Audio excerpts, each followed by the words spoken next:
तो दोस्तों आज मैं एक्सप्लेन करने वाला हूँ एक काफी खतरनाक anti Christ based horror movie को जो कि रिसेंटली रिलीज हुई है, जिसका नाम है the baby in the basket. एक कॉन्वेंट है जहाँ पर काफी सारी नन्स रहती हैं, लेकिन वहाँ पर कुछ ऐसा होता है जिसके चलते सारे के सारे लोगों के साथ कुछ भयानक घटित होने वाला है। तो इसके बारे में जानने के लिए तो आपको वीडियो को एंड तक देखना होगा। और रिसेंटली मैंने एक्सप्लेन किया है एक आयरिश हॉरर मूवी को जिसका नाम है फ्रीवॉका। इनकेस आपने मिस कर दिया है, जबरदस्त हॉरर मूवी है, जाकर देख लीजिए। उसका लिंक आपको नीचे पिन कमेंट में मिल जाएगा। तो चलिए अब बिना किसी देरी के चलते हैं सीधा वीडियो की तरफ।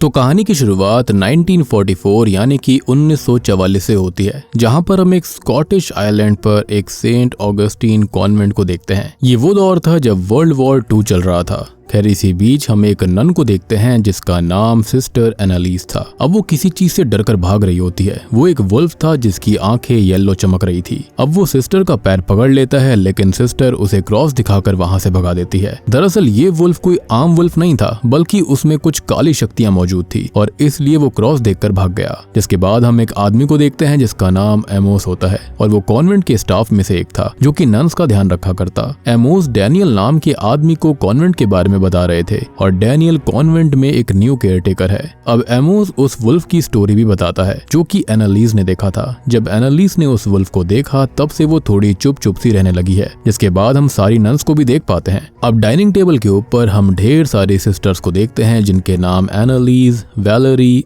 एग्नेस, लूसी और एलेनोर था। साथ ही साथ वहाँ पर उनके साथ मदर सुपीरियर भी मौजूद होती है। अब मदर सुपीरियर उसको कहा जाता है जो कि सारी नन्स के ऊपर नजर रखा करती, या फिर आसान भाषा में कहें तो वो सारी नन्स की हेड होती है। खैर यहाँ पर सिस्टर एलेनोर सिस्टर एनालिस की वुल्फ वाली बात निकालती है। दरअसल वो इन सब बातों को बकवास माना करती, क्योंकि असल में ये आइलैंड एक रिमोट आइलैंड था और यहाँ पर वुल्फ का होना संभव नहीं है। लेकिन सिस्टर एनालिस कहती है कि उसने सच में उसको देखा था और उसके साथ साथ लूसी ने भी उसको देखा, लेकिन लूसी यहाँ पर थोड़ा हिचकिचा रही थी। यहाँ पर एनालिस और लूसी बदल सी गई थी। वो काफी ज्यादा डरी डरी सी रहने लगी थी और ये देखकर एलेनोर उनका मजाक बनाने लगती है। खैर अभी सब देखकर मदर सुपीरियर उसे उसके कमरे में नाश्ता करने के लिए भेज देती है, जिसके बाद एलेनोर वहां से चली जाती है। अब हमको पता चलता है कि कल एलेनोर अपने घर जाएगी, लेकिन एनालिस को भी अपने घर जाना था, इसलिए वो भी एलेनोर के साथ ही जाने वाली है। खैर इसके बाद हम सिस्टर एग्नेस को देखते हैं जो कि एलेनोर के पास जाती है, जहाँ पर हमको पता चलता है कि एलेनोर गॉड पर भी भरोसा नहीं करती। साथ ही साथ वो बहुत ही ज्यादा रूड है। दूसरी तरफ हम सिस्टर एनालिस को लूसी के पास देखते हैं। एनालिस लूसी से कहती है कि वो वुल्फ उस दिन उसने भी देखा था ना। उसकी बात सुनकर लूसी थोड़ा पैनिक करने लगती है और तब एनालिस उसे ये कॉन्वेंट छोड़ने के लिए कहती है। वो उसे उसके साथ चलने के लिए कह रही थी, लेकिन वो ये कॉन्वेंट नहीं छोड़ना चाहती। खैर यहाँ पर एनालिस को लगता है कि कोई डार्क एनर्जी है जिसका साया कॉन्वेंट के ऊपर आ चुका है। खैर अब यहाँ पर एनालिस के पास वैलेरी आती है। सिस्टर वैलेरी उससे पूछती है कि क्या वो श्योर है वो यहाँ से जाना चाहती है, जिस पर सिस्टर एनालिस ये कहती है कि यहाँ पर कुछ बहुत ही बुरा आने वाला है और वो एक खतरा होगा और उसके आने से पहले वो यहाँ से निकलना चाहती है।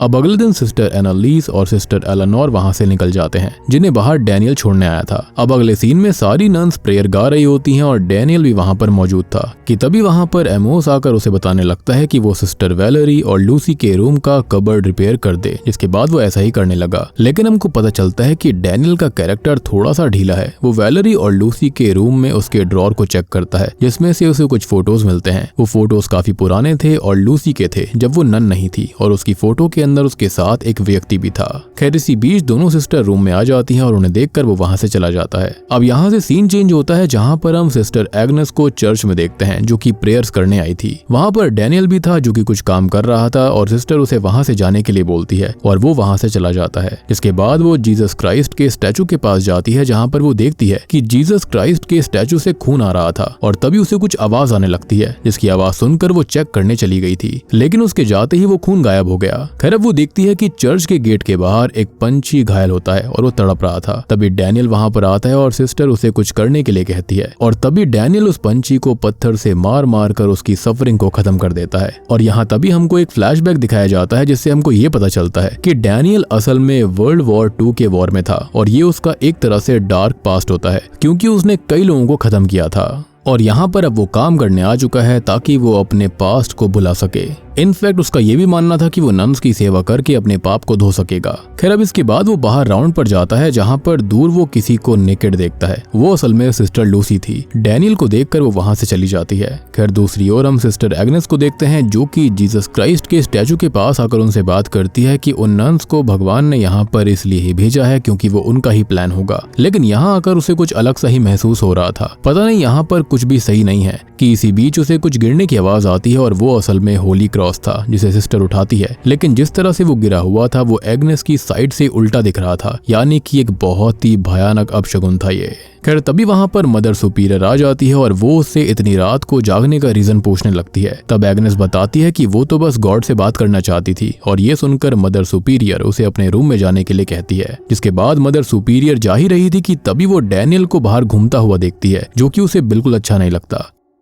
इसलिए अगले दिन वो एमोस को अकेले में ले जाकर ये सब बताती है। वो ये कहती है कि इस नए लड़के को उसने बाहर घूमते हुए देखा था और उसकी सारी की सारी नन्स और सिस्टर्स जो हैं वो बिल्कुल पवित्र हैं और वो नहीं चाहती कि ऐसा कुछ हो जिससे कि उनके फेथ पर फर्क पड़े, यानी कि वही रोमांटिक इन्वॉल्वमेंट एंड ऑल। इसलिए वो इस चीज को सुधारने के लिए कहती है क्योंकि कल रात को एग्नेस भी बाहर ही थी। इसलिए मदर सुपीरियर को शक था कि इन दोनों के बीच में कहीं कुछ हो ना गया हो। खैर उसी रात को अब हम एक चोगा पहने शख्स को देखते हैं जिसके हाथों में एक बास्केट होती है और उस बास्केट में एक बच्चा था। लेकिन बाहर काफी ज्यादा तूफान भी आ रहा था और सबसे शॉकिंग बात ये थी कि यहाँ पर आया कैसे। खैर वो चोगा पहना हुआ शख्स जो होता है वो उस बच्चे को कॉन्वेंट के चैपल के दरवाजे पर ही छोड़ जाता है और उसके बाद कॉन्वेंट का दरवाजा खटखटाता है। अब दरवाजे की आवाज सिस्टर वैलेरी सुनती है जिसको सुनकर वो बाहर आती है। बाहर उसे वो बास्केट और वो बच्चा मिलता है जिसे वो अंदर ले आती है और बच्चे की आवाज सुनकर वहाँ पर मदर सुपीरियर भी आ गई थी। बच्चे को देखते ही उसने अपने हाथों में उठा लिया था। वैलेरी कहती है कि कौन इतनी रात को इस बच्चे को यहाँ छोड़ गया होगा, जिस पर मदर सुपीरियर कहती है कि इस खराब मौसम के चलते तो यहाँ पर इस बच्चे का आना बिल्कुल नामुमकिन है। खैर इसी बीच वहाँ पर एग्नेस भी आ जाती है और यहाँ पर हम मदर सुपीरियर के चेहरे पर एक अजीब सी खुशी देखते हैं, शायद उसे बच्चे पसंद होंगे। दरअसल ये बच्चा जो था ना वो कुछ ही हफ्ते का था। खैर अब यहाँ पर हम देखते हैं कि मदर सुपीरियर उस बच्चे के लिए दूध लेने जाने लगती है और वैलेरी डैनियल के साथ उस बच्चे को कौन लेकर आया है वो चेक करने जाती है और उनके जाने के बाद उस बच्चे का ध्यान एग्नेस रखेगी। खैर उनके जाने के बाद में एग्नेस उस बच्चे को गौर से देखने लगती है और वो ईश्वर से पूछती है कि क्या ये कोई इशारा है और बस उसके इतना कहते ही वहाँ पर तेज हवाएं चलने लगती हैं, मोमबत्तियां बुझ जाती हैं और जीसस क्राइस्ट का स्टैचू गिरकर टूट जाता है और ये सब देखकर वो रोने लगती है। वो उस बच्चे को डेविल कह रही थी। उसकी आवाज सुनकर वहाँ पर मदर सुपीरियर और डैनियल भी आ जाते हैं। अब एग्नेस उस बच्चे को मारने की कोशिश कर रही होती है लेकिन डैनियल उसको रोकता है। लेकिन एग्नेस बार बार उस बच्चे को डेविल कह रही थी और ये देखकर मदर सुपीरियर और डैनियल उसे एक रूम में बंद कर देते हैं। जिसके बाद हम देखते हैं कि मदर सुपीरियर अब एक माँ की तरह उस बच्चे का ख्याल रख रही थी जो कि बहुत ही वियर्ड बात थी और ये वैलेरी भी देख रही होती है। तब मदर सुपीरियर बताती है कि उसे हमेशा से एक बच्चा चाहिए था। तब ये डैनियल आकर उससे पूछता है कि इस बच्चे का वो क्या नाम रखेगी, जिस पर मदर सुपीरियर कहती है कि इसका नाम पीटर होगा। खैर इसके बाद में हम देखते हैं कि डैनियल और वैलेरी अपने अपने रूम में कपड़े बदलने जाने लगे क्योंकि तूफान से उनके कपड़े गीले हो गए थे। खैर यहाँ पर कपड़े बदलते हुए लूसी डैनियल को देख लेती है और चुपचाप वहाँ से चली जाती है। ये सब एमोस भी देख रहा था।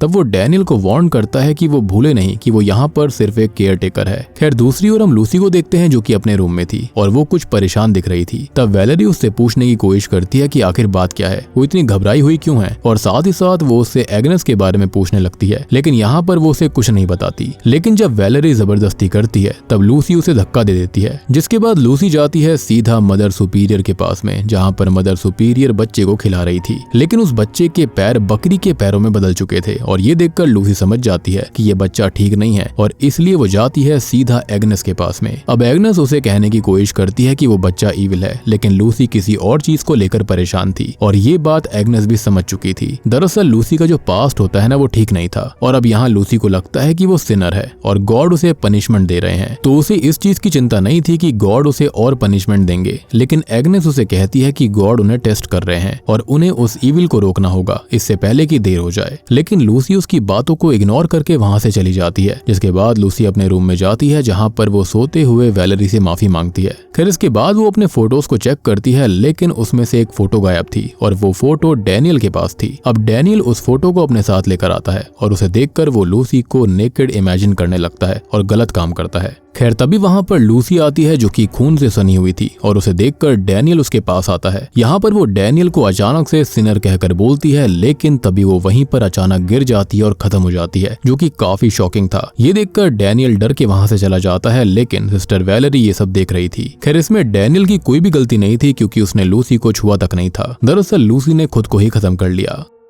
अब इसके बाद अगले दिन डैनियल चैपल के अंदर था जहां पर उसे लूसी के खत्म होने का रिग्रेट था। वो वैलेरी से पूछता है कि क्या भगवान उसे माफ करेंगे, जिस पर वैलेरी हाँ बोलती है क्योंकि इसमें उसकी गलती नहीं थी। खैर इसके बाद वैलेरी जाती है मदर सुपीरियर के पास में लूसी के बारे में बात करने। वो मदर सुपीरियर से कहती है कि क्या भगवान लूसी को माफ करेंगे, जिस पर मदर सुपीरियर कहती है कि ये सब तो उनको भगवान पर ही छोड़ देना चाहिए। और यहाँ पर हम देखते हैं कि जो मदर सुपीरियर थी ना, वो पूरी तरह से उस बच्चे की मोह माया में खो चुकी थी। खैर अब वैलेरी जो होती है वो चैपल के स्टोर रूम में जाती है जहां पर एलेनोर वाइन पी रही थी और उसे देखकर वैलेरी चौंक जाती है क्योंकि वो तो वहां से जा चुकी थी। तब वो ये बताती है कि उसने ये सब असल में तूफान से बचने के लिए किया था और वो कहीं पर भी नहीं गई थी। खैर वो बहुत ज्यादा ड्रंक होती है, इसलिए वैलेरी उसे अपने साथ किचन में लेकर आती है। वहां पर उसे लूसी के बारे में पता चलता है और वो उसके बारे में उल्टा सीधा बोलने लगती है कि तभी वहां पर मदर सुपीरियर आ गई थी। अब वो एलेनोर की खराब हालत देखकर काफी गुस्सा हो जाती है, लेकिन एलेनोर उल्टा सीधा बोलते ही जा रही थी। तब मदर सुपीरियर उसको एक थप्पड़ मारकर शांत करती है। खैर उनको लग रहा था कि वो एलेनोर ही थी जो कि उस बच्चे को यहाँ पर लेकर आई, लेकिन एलेनोर को तो इस बारे में कोई आइडिया भी नहीं था कि यहाँ पर कोई बच्चा आ चुका है। अब यहाँ पर एलेनोर बताती है कि तूफान की वजह से उनकी बोट टूट गई थी, लेकिन एलेनोर को नहीं पता कि उसके साथ वाले लोगों का क्या हुआ जो कि बोट पर थे। साथ ही साथ उस बोट पर एनालिस भी थी, तो उसके साथ क्या हुआ उसे कुछ भी याद नहीं है। खैर अब सीन चेंज होता है जहाँ पर वैलेरी एग्नेस को खाना देने आती है, लेकिन एग्नेस अब नॉर्मल थी। वो वैलेरी से पूछती है कि क्या वो यहाँ से निकल सकती है, लेकिन वैलेरी उसे मना करती है क्योंकि मदर सुपीरियर चाहती थी कि वो थोड़े समय यहाँ पर और रुके।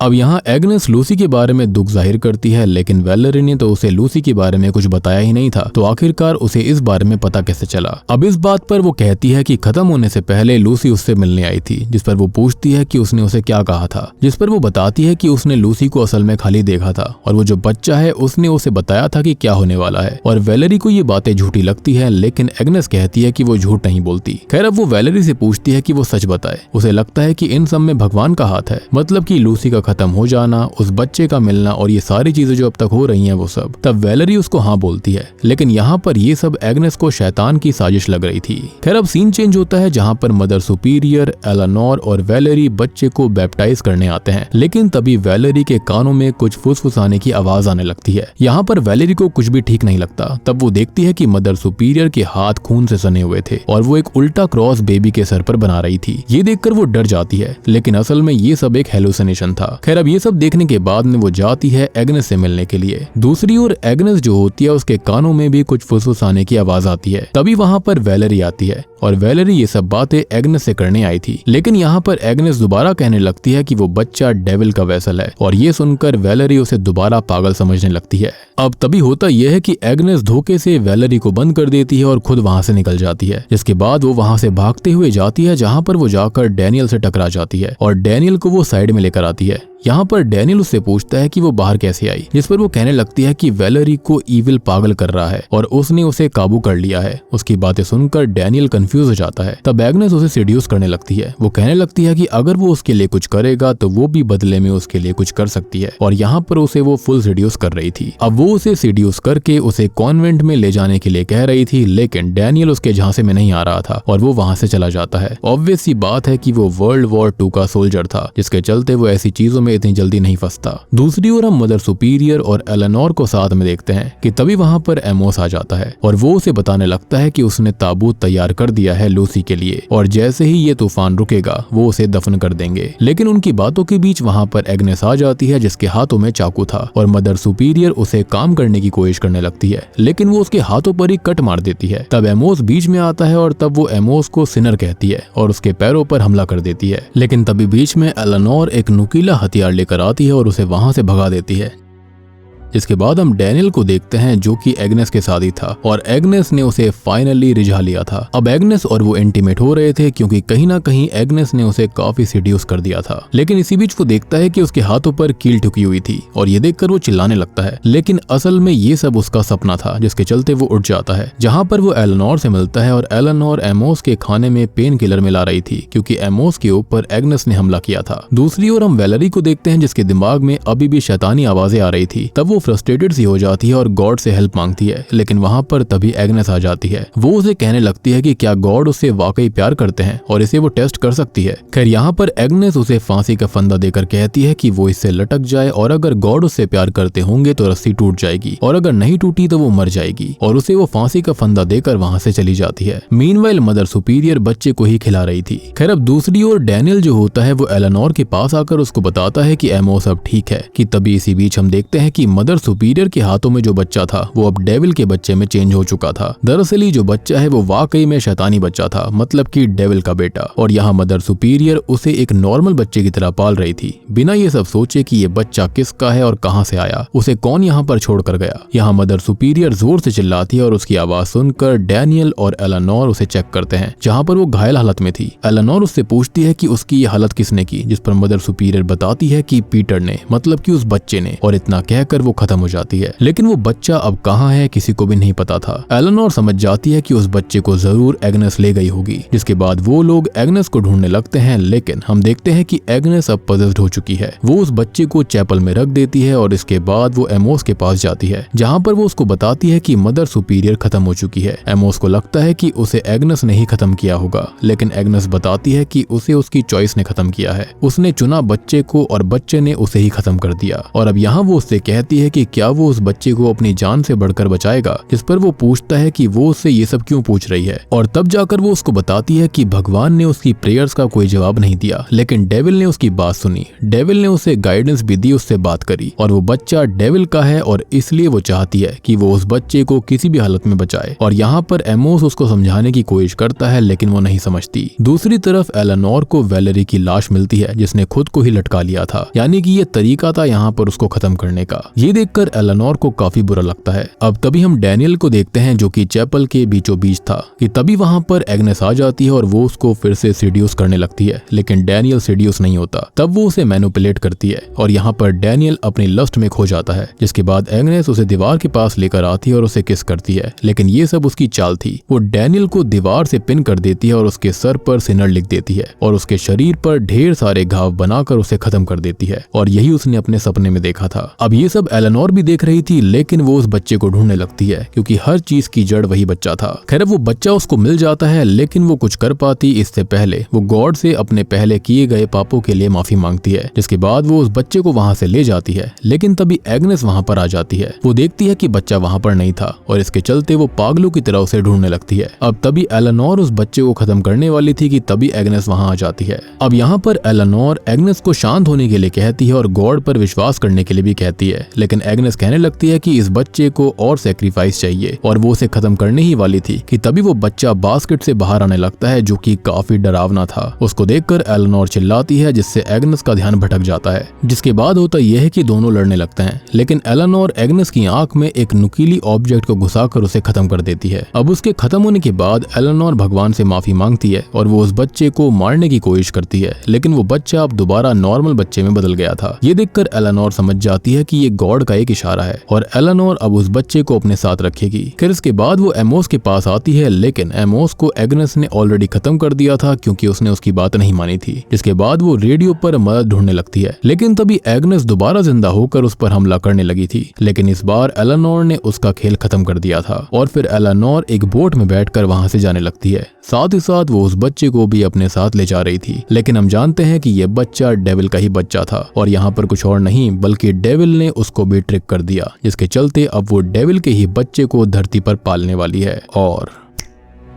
बूम, इसी के साथ में the baby in the basket movie यहीं पर खत्म हो जाती है। तो दोस्तों ये थी the baby in the basket movie की कहानी। तो मैं यहाँ पर आपको बताना चाहूंगा कि ये जो बच्चा था वो वाकई में शैतान का ही बच्चा था। शैतान ने उसे यहाँ पर इसलिए भेजा ताकि वो इन नन्स का फेथ खत्म कर दे। और मुझे ऐसा लगता है कि जो नकाबपोश व्यक्ति यहाँ पर आया था वो पक्का किसी कल्ट का ही हिस्सा होगा, जिसने फाइनली किसी तरह से डेविल के बच्चे को धरती पर लाया होगा। और उसके बाद वो इस आइलैंड पर ही उसको छोड़कर चला गया। और तो और उन लोगों को टारगेट बनाना डेविल के लिए इजी था, क्योंकि यहाँ पर कॉन्वेंट में ज्यादा लोग सिन वाले काम कर रहे थे। जैसे कि लूसी को ही देख लो, वो नन होने के बाद भी नेकेड बाहर घूम रही थी। और एलेनोर भले ही बाद में सुधर गई थी, लेकिन पहले वो भी बहुत ही ज्यादा अजीब थी, बदतमीज लड़की थी जिसे भगवान पर फेथ ही नहीं था। और ऐसे में डेविल ने अपनी चाल चल दी और उस बच्चे के हाथों अपना अंश भेजा ताकि वो उस कॉन्वेंट को पूरी तरह से बर्बाद कर सके। और अब मेरे ख्याल से ऐसा वो दुनिया भर में करने वाले हैं। और बात करें एग्नेस की, तो एग्नेस को भी डेविल ने मैनिपुलेट कर दिया। एग्नेस उसके लिए एक अच्छा होस्ट बनी और उसने उसे पूरी तरह से यकीन दिला दिया कि भगवान है ही नहीं। तो यहाँ पर उसकी कौन सुन रहा था? तो यहाँ पर उसकी डेविल ने सुन ली थी। और यहाँ पर ये जो मूवी थी वो पूरी तरह से फेथ के ऊपर बेस्ड थी। तो देखा जाए तो पूरी मूवी के अंदर सारी की सारी लेडीज में, सिस्टर्स के अंदर कुछ ना कुछ पास्ट का ऐसा ट्रॉमा या फिर कुछ ऐसी चीज थी जो कि उनको पूरी तरह से भगवान की तरफ नहीं कर रही थी, जिसके चलते ही यहाँ पर इन सब के साथ में ये सब हुआ था। बाकी यहाँ पर और कोई समझाने जैसी चीज नहीं है, लेकिन इन केस अगर आपको कोई चीज समझ में नहीं आई है तो आप कॉमेंट सेक्शन में पूछ सकते हैं, मैं आपको उसका रिप्लाई जल्द से जल्दी कर दूंगा। तो वीडियो पसंद आई हो तो लाइक कर देना, चैनल के ऊपर नए हो तो सब्सक्राइब कर लीजिए। तो मैं आप सबको मिलता हूँ अगली वीडियो के साथ में, तब तक के लिए